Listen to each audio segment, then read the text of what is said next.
Melanjutkan dari materi kita pada minggu lalu.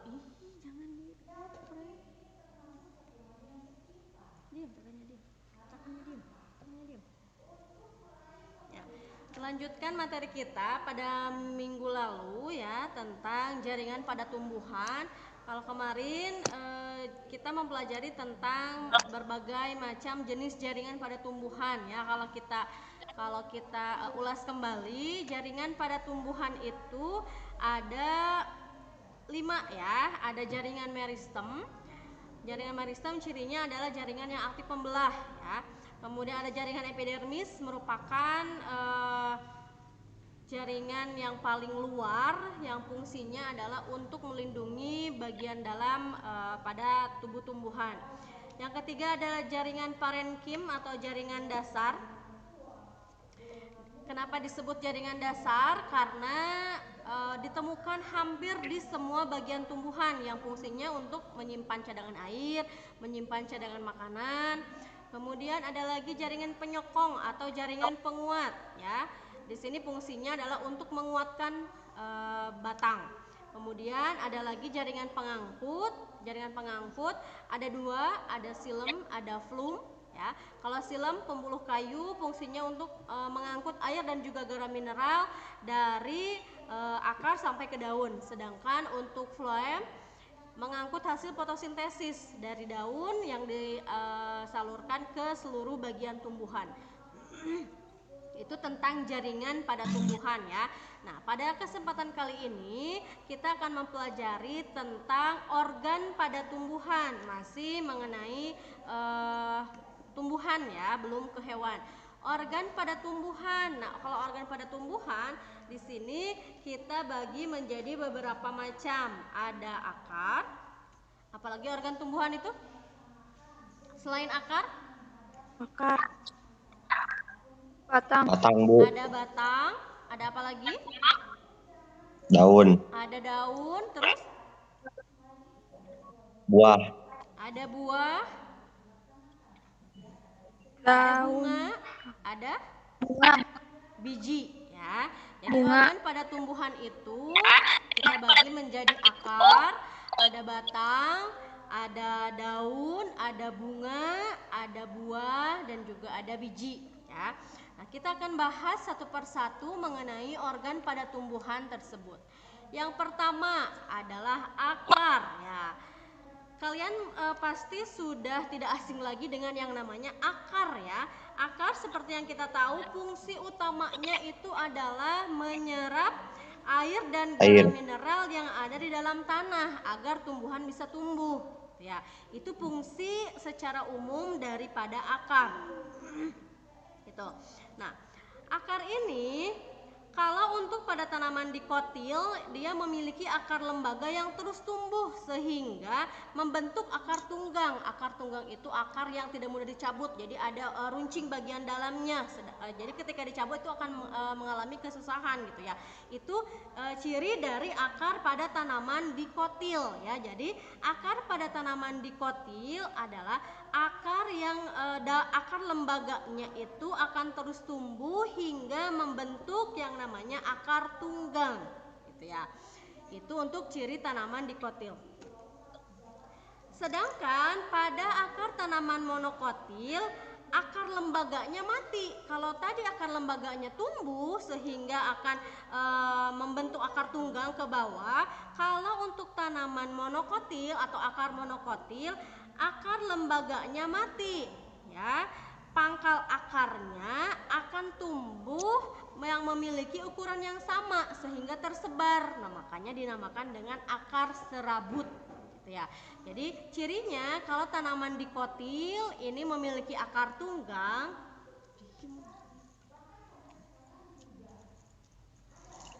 Kalau tanaman dikotil memiliki akar tunggang. Akar tunggang karena memiliki tadi akar lembaga yang terus tumbuh hingga membentuk akar tunggang. Sedangkan pada tanaman monokotil akar lembaganya mati. Jadi pangkal akarnya akan tumbuh memiliki ukuran yang sama ya, menyebar, makanya dinamakan dengan akar serabut. Ya. Gitu. Nah, secara umum akar ini terdiri dari yang pertama tudung akar, ada epidermis, ada korteks, ada endodermis, dan ada stelet. Ya. Yang pertama ada tudung akar. Nah, tudung akar ini terdapat pada ujung akar. Ya. Fungsinya adalah untuk melindungi promeristem. Nah, di materi kemarin, materi minggu lalu kita mempelajari tentang yang namanya jaringan epidermis. Ya, ada promeristem. Nah, promeristem ini jaringan meristem yang telah ada ketika tumbuhan masih dalam tingkat embrio, ya. Jadi fungsi dari tudung akar ini adalah melindungi promeristem dan juga membantu penetrasi akar yang tumbuh dalam tanah, ya. Tudung akar tersusun atas sel-sel parenkim. Sel-sel parenkim tadi sudah dijelaskan dari awal bahwa sel-sel parenkim ini disebut juga dengan jaringan dasar. Kenapa disebut jaringan dasar? Karena hampir ditemukan di seluruh tubuh tumbuhan, bagian tumbuhan.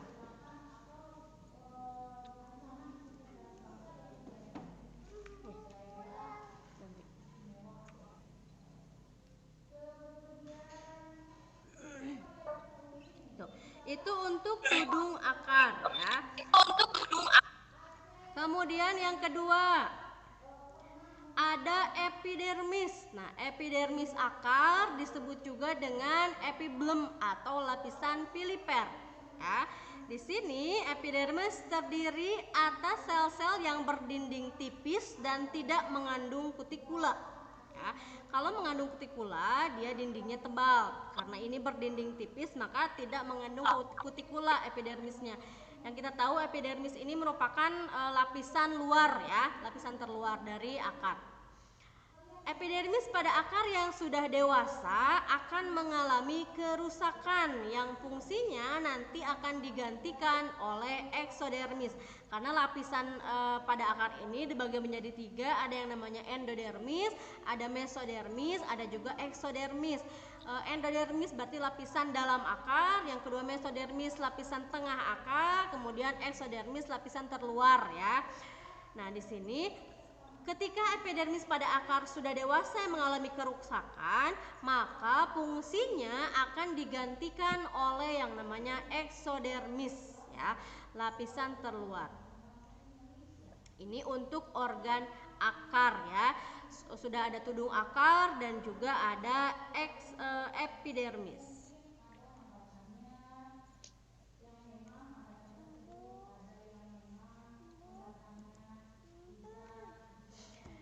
Yang ketiga ada korteks, ya. Korteks tersusun atas sel-sel parenkim yang kadangkala mengandung karbohidrat atau kristal.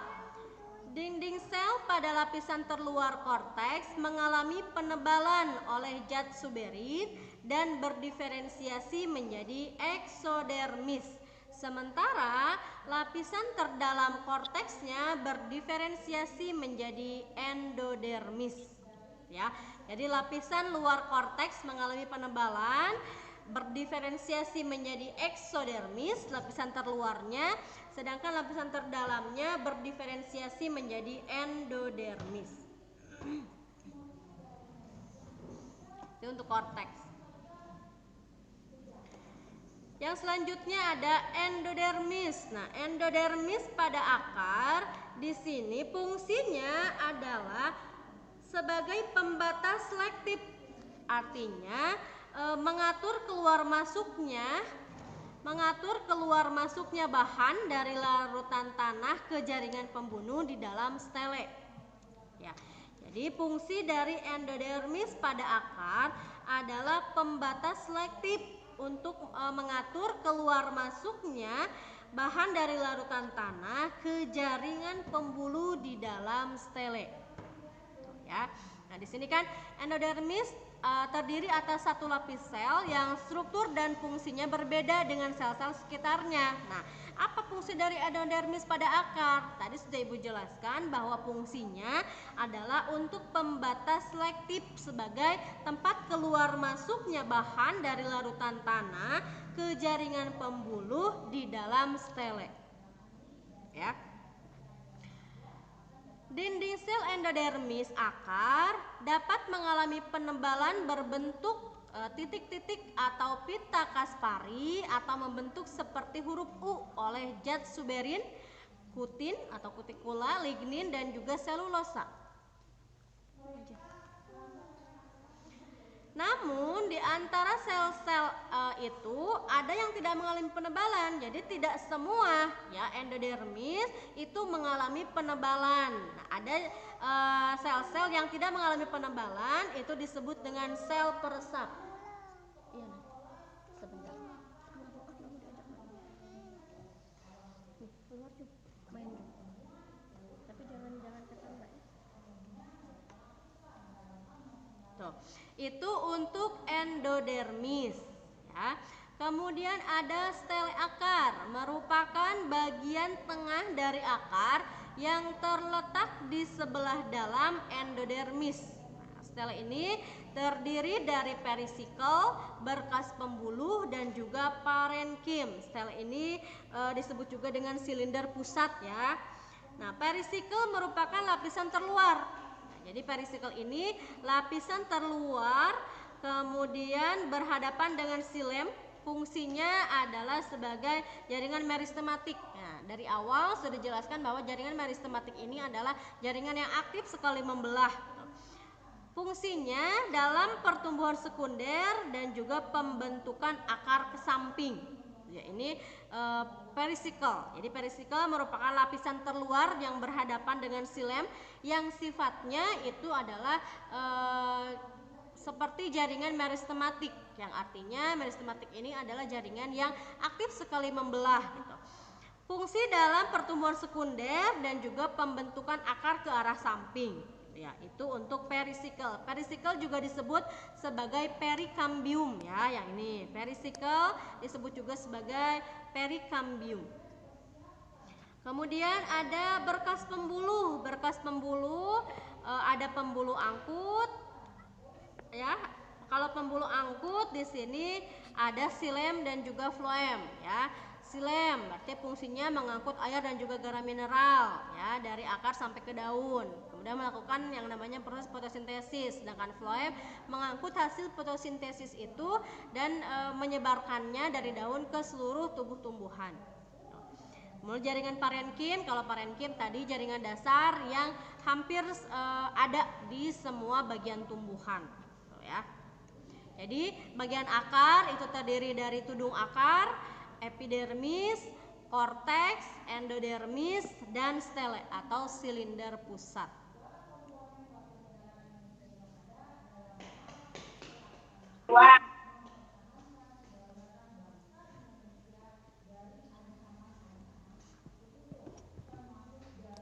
Nah, di sini disediakan gambar. Gambar yang A itu adalah akar tanaman dikotil. Ya, di sini perbedaannya antara yang A itu dikotil, yang B ini adalah monokotil. Perbedaannya adalah kalau untuk yang akar dikotil korteksnya paling besar. Nah, bisa kita bandingkan ya di sini. Korteks di sini adalah bagian yang paling besar dibandingkan antara tanaman yang dikotil dengan tanaman yang monokotil. Kemudian silem dan floemnya selang-seling untuk yang akar tanaman dikotil. Ya, di sini ada floem, kemudian ada silem, protosilem, metasilem. Letaknya selang-seling antara silem dan juga floem, gitu ya, floem. Kalau yang tanaman monokotil, korteksnya tidak begitu lebar, tidak terlalu besar. Kemudian antara silem dan floemnya tersusun rapih. Itu perbedaannya. Jadi yang gambar A di sini adalah gambar akar pada tanaman dikotil, yang B ini akar pada tanaman monokotil.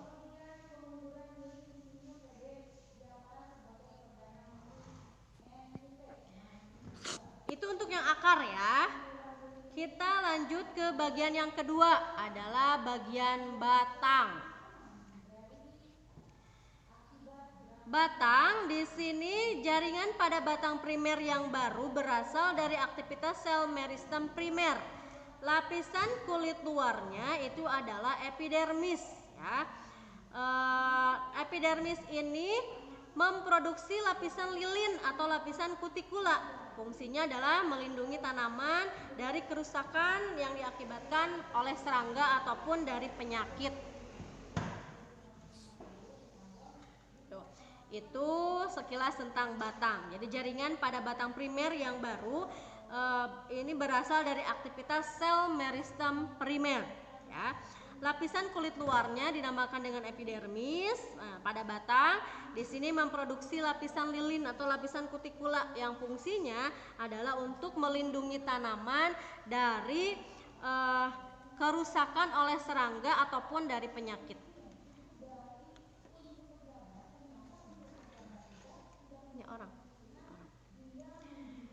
Batang memiliki 3 bagian pokok. Yang pertama adalah epidermis, korteks, dan modifikasi dari stele atau silinder pusat. Ya. Pada tanaman dikotil, bagian-bagian tersebut tampak jelas, tetapi pada tumbuhan monokotil, batas antara korteks dan stelenya kurang jelas. Jadi itu bisa kita bedakan ya antara batang dari tanaman dikotil dengan batang pada tanaman monokotil. Kalau tanaman dikotil tadi bagian antara epidermis, korteks, stelenya itu bisa dibedakan, tampak jelas sekali perbedaannya. Tetapi kalau untuk tanaman monokotil, batas antara korteks dengan silinder pusatnya itu kurang jelas. Ya. Nah, yang pertama epidermis.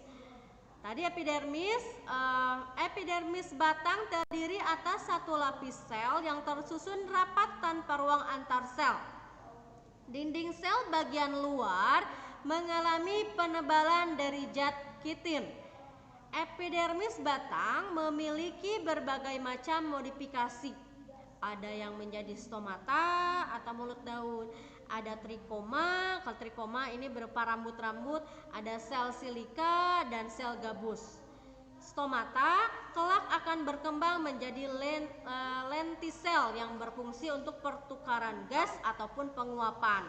Stomata ini mulut daun atau lentisel, nantinya berkembang menjadi lentisel yang fungsinya adalah sebagai pertukaran gas ataupun penguapan.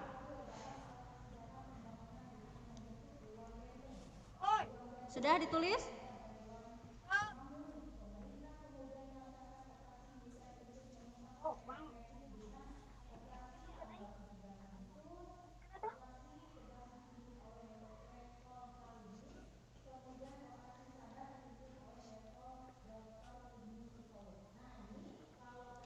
Yang ketiga ada korteks. Nah, korteks tersusun dari parenkim, kolenkim, sklerenkim yang berupa serabut dan skleroid serta idioblast.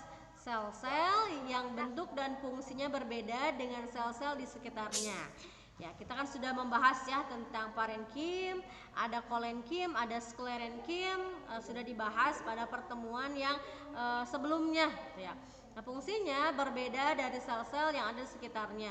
Bagian korteks yang paling dalam disebut dengan phloeterna. Nah, pada tanaman dikotil muda, lapisan phloeterna berisi zat-zat tepung yang disebut dengan sarung tepung. Phloeterna dapat mengalami penebalan membentuk pita kaspari yang disebut dengan lapisan endodermis.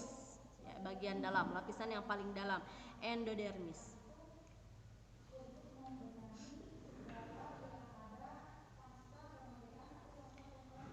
Yang selanjutnya ada stele atau silinder pusat, terletak di sebelah dalam endodermis. Ya. Terdiri dari perikambium atau perisikel, parenkim, berkas pengangkut, dan juga empulur. Empulur pada bagian terdalam dari batang tumbuhan berpembuluh yang memiliki karakteristik parenkim. Jaringan empulur muda berwarna putih atau coklat pucat dan menjadi gelap ketika sudah tua. Ya, jadi untuk silinder pusat di sini terdiri dari 4 bagian. Ada perisikel, ada parenkim, ada berkas pengangkut, silom dan frum, dan juga empulur. Ya, bagian empulurnya merupakan bagian terdalam dari bagian tumbuhan berpembuluh, ya, yang memiliki karakteristik parenkim. Bisa warnanya kalau masih muda itu berwarna putih atau coklat pucat, kalau sudah tua akan menjadi gelap.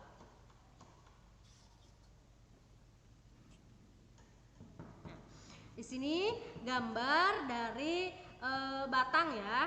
Untuk yang bagian atas di sini adalah batang tanaman dikotil.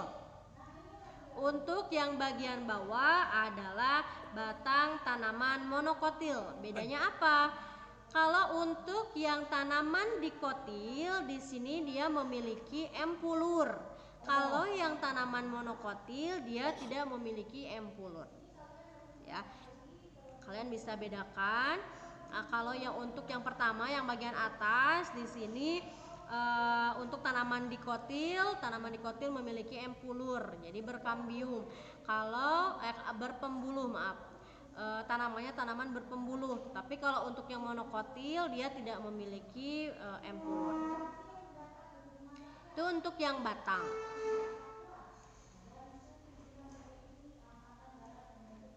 Nah, organ pada tumbuhan yang ketiga adalah daun. Secara umum, daun tersusun dari jaringan pelindung. Jaringan pelindung berarti jaringan epidermis ya, bagian luar. Fungsinya kan untuk melindungi bagian dalamnya. Jadi disebut jaringan pelindung. Ada jaringan dasar atau mesofil, ada jaringan pengangkut, ada jaringan penguat, dan jaringan sekretorik. Epidermis pada daun terdapat di permukaan atas dan bawah. Biasanya terdiri atas selapis sel, tetapi ada pula yang terdiri atas beberapa lapis sel atau epidermis ganda. Mesofil atau jaringan dasar terdapat di antara epidermis atas dan epidermis bawah. Pada dikotil, mesofil berdiferensiasi menjadi jaringan tiang atau parenkim palisade dan jaringan bunga karang atau parenkim spons. Jaringan palisade tersusun dari selapis atau lebih sel-sel yang berbentuk silindris, tersusun rapat dan banyak mengandung klorofil. Sedangkan jaringan bunga karang tersusun dari sel-sel yang bentuknya tidak teratur, berdinding tipis, mengandung lebih sedikit klorofil dibandingkan dengan palisade, dan memiliki ruang antar sel yang besar untuk pertukaran gas. Itu bedanya antara jaringan palisade dengan jaringan parenkim spon ya, atau jaringan bunga karang. Jadi kalau jaringan palisade tadi terdiri dari selapis atau lebih dari sel-selnya yang bentuknya silindris, tersusun rapat dan juga mengandung banyak sekali klorofil untuk melakukan fotosintesis. Sedangkan untuk jaringan bunga karang atau parenkim spons tersusun dari sel-sel yang bentuknya tidak teratur, tidak terlalu rapat ya, karena memiliki ruang antar sel untuk pertukaran gas. Juga dindingnya tipis dan memiliki sedikit klorofil dibandingkan dengan tadi yang jaringan palisade. Itu untuk mesofil. Jaringan pengangkut pada daun berupa tulang daun. Tulang daun pada tumbuhan dikotil terdiri atas satu tulang utama yang bercabang-cabang membentuk seperti jala. Sedangkan pada tumbuhan monokotil berderet sejajar yang dihubungkan oleh berkas pengangkut kecil. Ya, itu bedanya. Jaringan penguat berupa kolenkim dan juga sklerenkim. Kolenkim terdapat di dekat tulang daun yang besar di bagian sisi dan lapisan epidermis ya, dan tepi daun tumbuhan dikotil. Sedangkan sklerenkim banyak ditemukan pada berkas pengangkut tumbuhan monokotil. Itu jaringan penguat, jadi fungsi untuk menguatkan tumbuhan ya, tadi berupa kolenkim dan juga sklerenkim. Ada jaringan sekretori, dapat berupa kelenjar, sel resin, sel tanin, atau sel mirosin. Kelenjar dapat ditemukan pada daun-daun lebar berupa massa sel-sel parenkim yang padat di ujung berkas pembuluh. Jadi letaknya ada di ujung berkas pembuluh.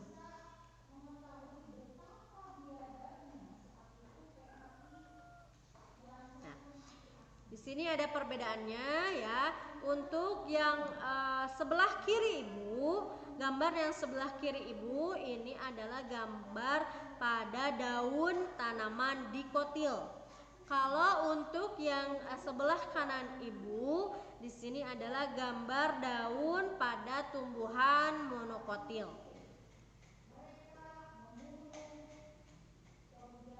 Itu ya. Tadi untuk yang dikotil kan ada jaringan palisade, ada jaringan bunga karang gitu ya. Sedangkan untuk yang monokotil tidak ada.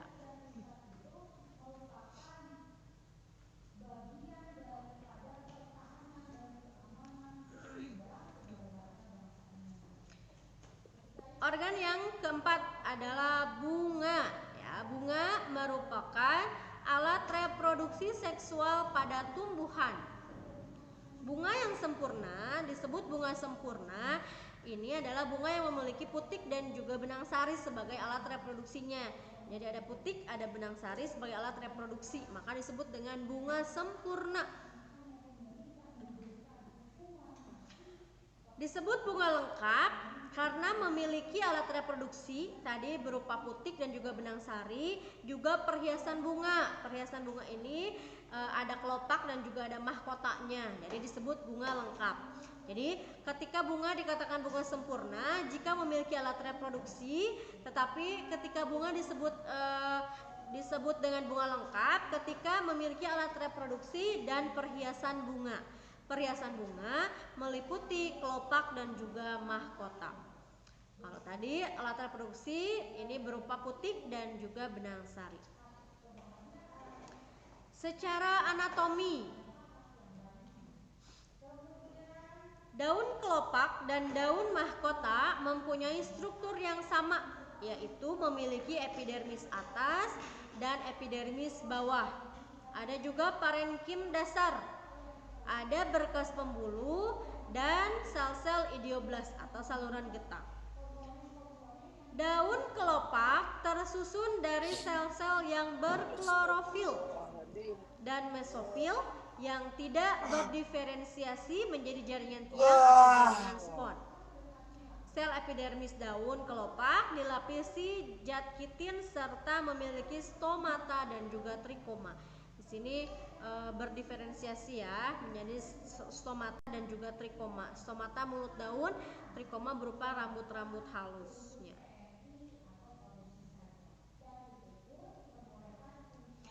Benang stari atau stamen terdiri atas tangkai sari atau filamen dan kepala sari atau antera.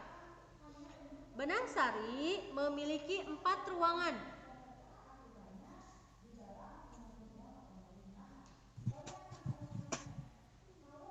Ruangan yang berisi serbuk sari atau polen. Ruang serbuk sari disebut dengan mikrosporangium karena menghasilkan mikrospora. Mikrospora akan tumbuh menjadi bulu dan menghasilkan gamet jantan atau sel sperma. Jadi kita simpulkan bahwa benang sari ini fungsinya adalah untuk menghasilkan gamet jantan atau sel sperma. Tadi kan di dalam bunga ada yang namanya alat reproduksi, ada putik, ada benang sari. Nah, benang sari ini adalah menghasilkan gamet jantan atau sel sperma. Yang selanjutnya ada putik. Putik biasanya mengalami diferensiasi diferensiasi menjadi 3 bagian. Ada bagian basal yang menggelembung, ovarium atau bakal buah, ada bagian yang memanjang, tangkai putik atau stilus, ada bagian ujung putik, kepala putik atau stigma. Nah, di dalam ovarium terdapat satu atau lebih ovum atau bakal bijinya. Nah, di sini menghasilkan kandung lembaga atau megasporangium yang nantinya akan menghasilkan gamet betina atau ovum. Jadi, putik fungsinya untuk menghasilkan gamet betina atau ovum. Ya. Jadi benang sari menghasilkan gamet jantan, putik menghasilkan gamet betina atau ovum. Nah, ini gambarnya. Yang sebelah sini dia menghasilkan mikrosporangium. Ya, tadi mikrosporangium akan menghasilkan alat kelamin jantan ya atau sel spermanya. Kalau yang sebelah sini di sini menghasilkan terdapat ovarium ya, maka di sini adalah menghasilkan sel telur atau ovum.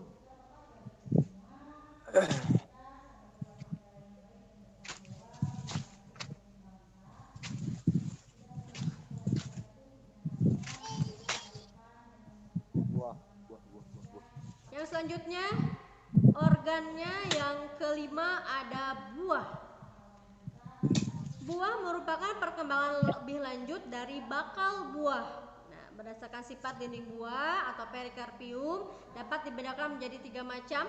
Ada buah kering pecah, ada buah kering tidak pecah, ada buah berdaging.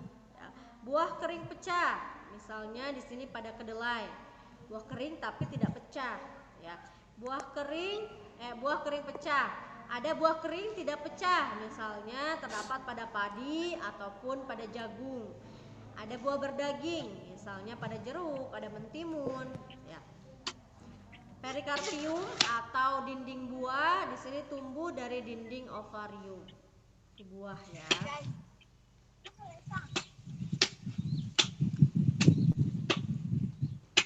Yang terakhir ada biji.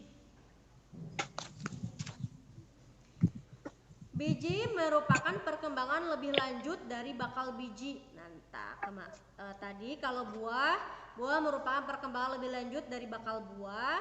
Kalau biji merupakan perkembangan lebih lanjut dari bakal biji. Kulit biji atau disebut dengan testa. Ini diferensiasi dari integumen yang berfungsi untuk melindungi embrio dan endosperma yang berada di dalamnya.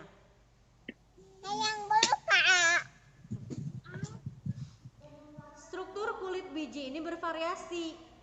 Biasanya terdiri atas jaringan epidermis, jaringan makroskleroid dan osteoskleroid, ada sel-sel parenkim, ada sel kristal, ada sel yang berpigmen. Bisa pakai.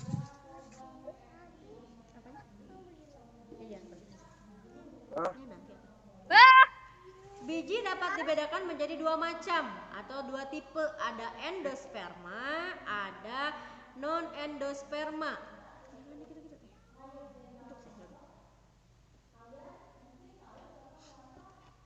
Biji tipe endosperma misalnya terdapat pada jagung dan juga jarak.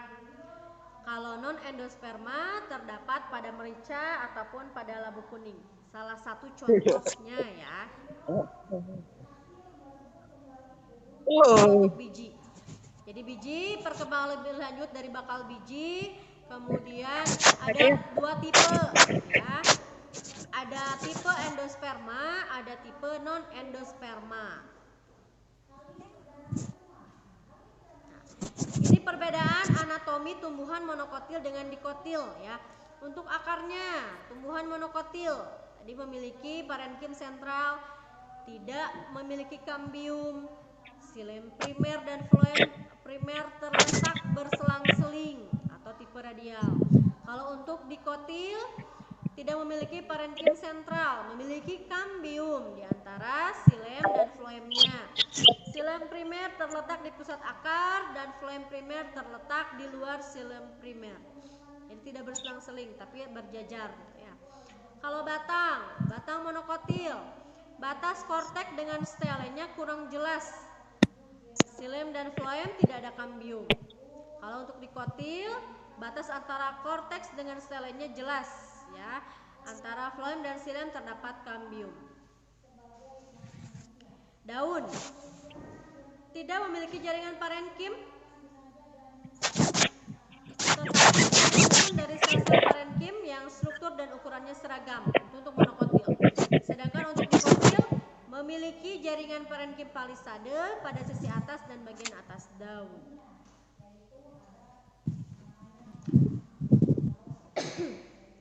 Ada sifat totipotensi dan juga kultur jaringan. Totipotensi, kemampuan setiap sel tumbuhan untuk tumbuh menjadi individu baru yang lebih sempurna. Jadi ada kemampuan sel tumbuhan ini untuk menjadi tumbuhan baru yang kondisinya atau keadaannya menjadi lebih sempurna. Nah, kemampuan tersebut disebut dengan totipotensi. Nah, ada teknik-teknik perbanyakan tanaman yang biasanya digunakan ya. Ada yang dinamakan dengan kultur jaringan. Nah, kultur jaringan adalah teknik perbanyakan tanaman dengan cara mengisolasi bagian tanamannya. Ya, mengambil bagian tanaman seperti bagian jaringan akarnya, jaringan batang, daun atau mata tunasnya. Kemudian menumbuhkannya pada media buatan yang kaya dengan nutrisi gitu, dan juga steril dengan wadah tertutup tetapi masih bisa tembus cahaya. Nah, nanti bagian tanaman tersebut dapat memperbanyak diri dan bergenerasi menjadi tanaman yang lengkap. Itu adalah kultur jaringan. Jadi salah satu teknik perbanyakan tanaman yang sering sekali dilakukan ya. Tadi caranya dengan mengisolasi bagian tanamannya. Jadi salah satu bagian atau jaringan pada tanamannya seperti pada jaringan akar, jaringan batang, jaringan daun atau mata tunasnya diambil kemudian ditumbuhkan pada media buatan yang kaya dengan nutrisi dan zat hormonnya. Gitu. Kemudian diletakkan dalam area tertutup tetapi masih dalam keadaan yang tembus cahaya karena cahaya ini sangat berpengaruh sekali terhadap pertumbuhan tanaman ya. Kemudian tanaman tersebut nantinya akan memperbanyak diri dan juga bergenerasi menjadi tanaman yang lengkap. Itu kultur jaringan.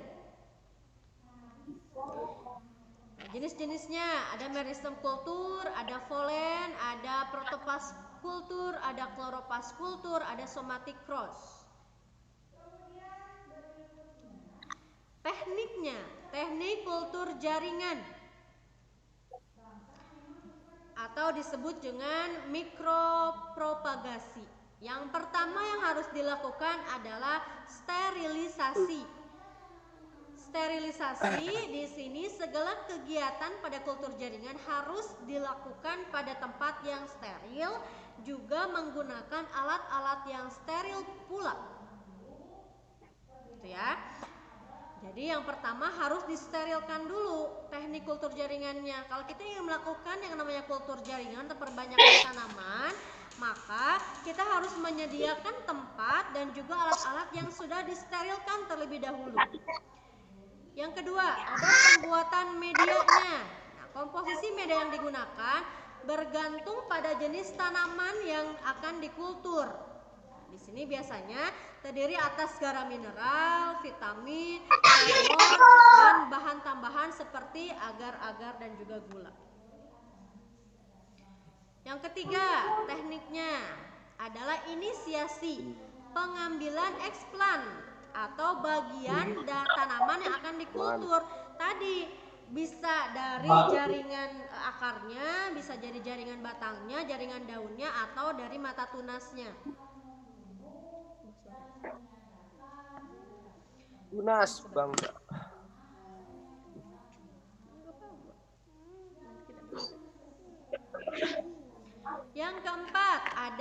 multiplikasi, memperbanyak calon tanaman dengan menanam eksplan pada media. Nah, tadi ketika sudah diambil eksplannya, sudah diambil bagian dari tanamannya, maka kita tumbuhkan ke dalam media yang sudah kita buat sebelumnya. Jadi kan langkah yang kedua pembuatan media. Nah, pada bagian nomor 4 ini, multiplikasi ini adalah memperbanyak calon tanaman tadi dengan menanam eksplan yang sudah kita ambil, maka ditumbuhkan pada media yang sudah kita buat sebelumnya. Menunjukkan adanya pertumbuhan akar. Nah, di sini menandai bahwa proses kultur jaringan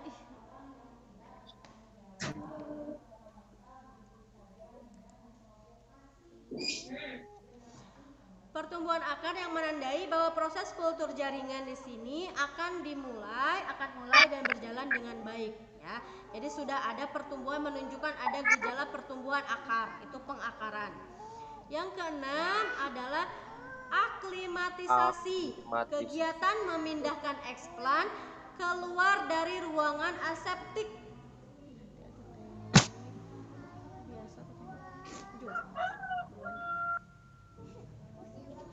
Itu ya, aklimatisasi, memindahkan eksplan keluar dari ruangan aseptik, ya.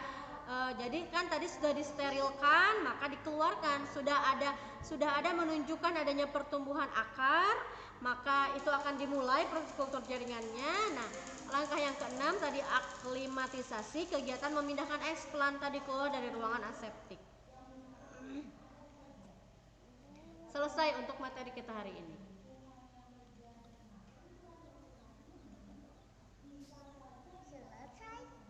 Yang mana yang ketinggalan mencatatnya, boleh kita ulang lagi. Dari awal, bagian Bu. Mana? Yang awal, Bu. Yang awal. Ini teh absennya di link YouTube bukan, Bu? Apa? Absennya di mana? Absennya nanti ibu buatkan ya, belum dibuatkan. Oh ya. Ya. Bentar, Bu.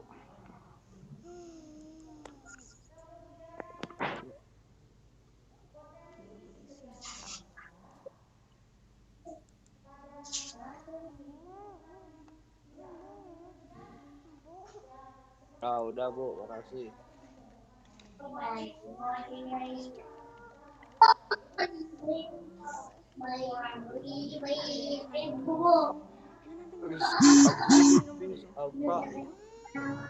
Ini sebentar belum selesai.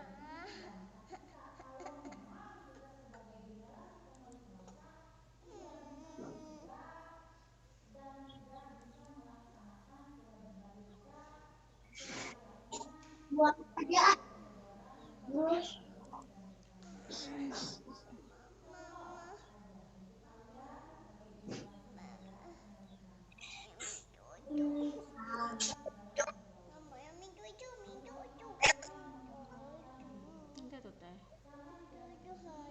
Bu, materinya udah, Bu. Mana yang ketinggalan? Yang ketinggalan yang mana? Bisa bilang. Udah, Bu, yang doang.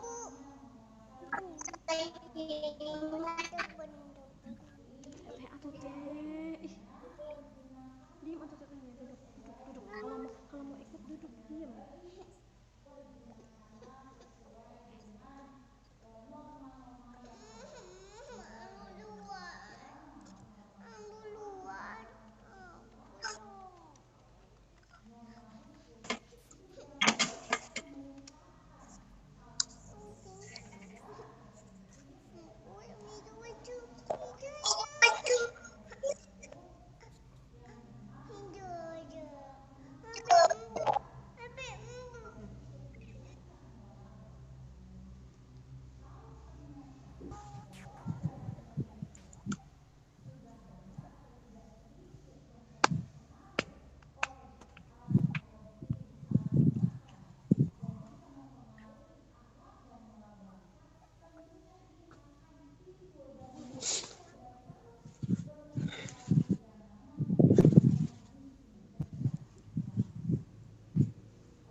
Gak ada bu.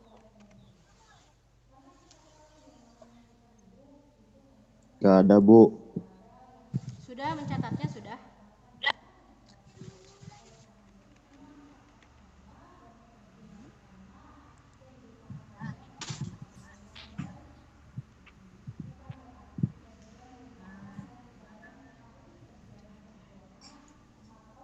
Bawal.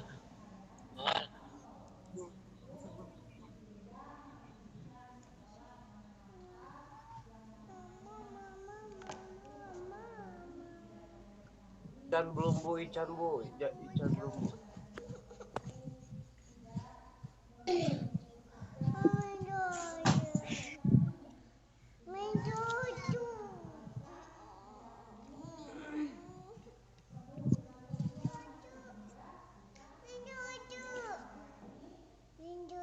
Nanti tuh teh.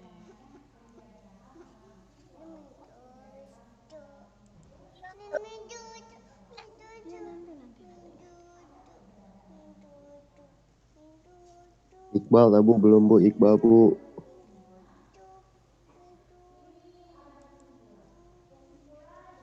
Eta.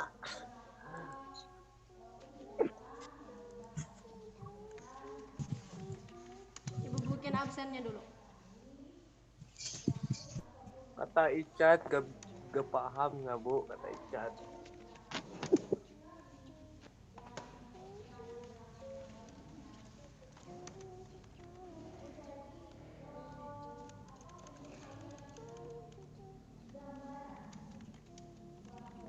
Rizky Abdul.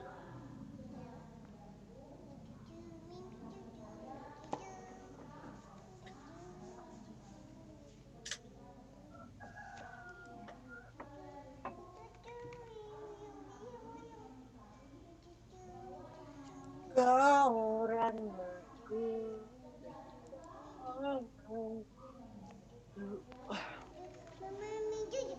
Hanya untuk saling mencintai.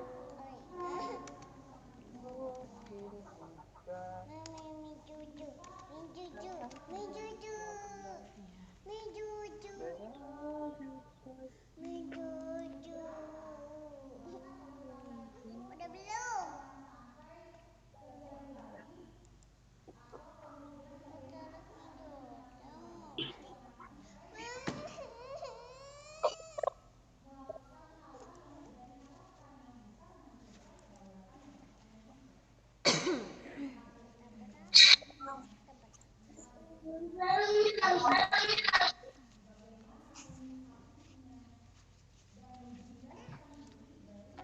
Jangan beres ke.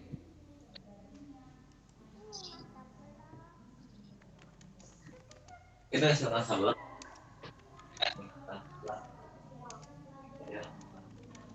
Ada yang mau ditanyakan tidak? Tidak bu. Si Ihsan mah. Oh, Tidak wae. ya eta si Rizky mah kitu bu, tidak wae. Ini Ngomong si Ican tahu.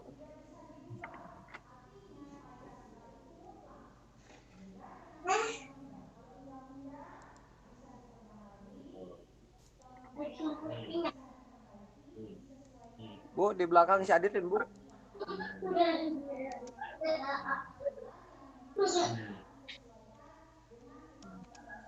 Aditya Lesmana.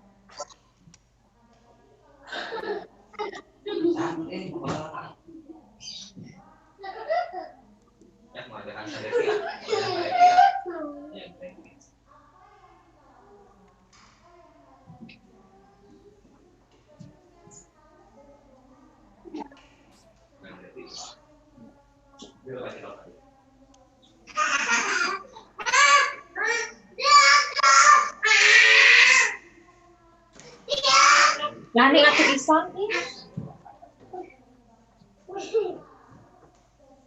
apa bu? Apa?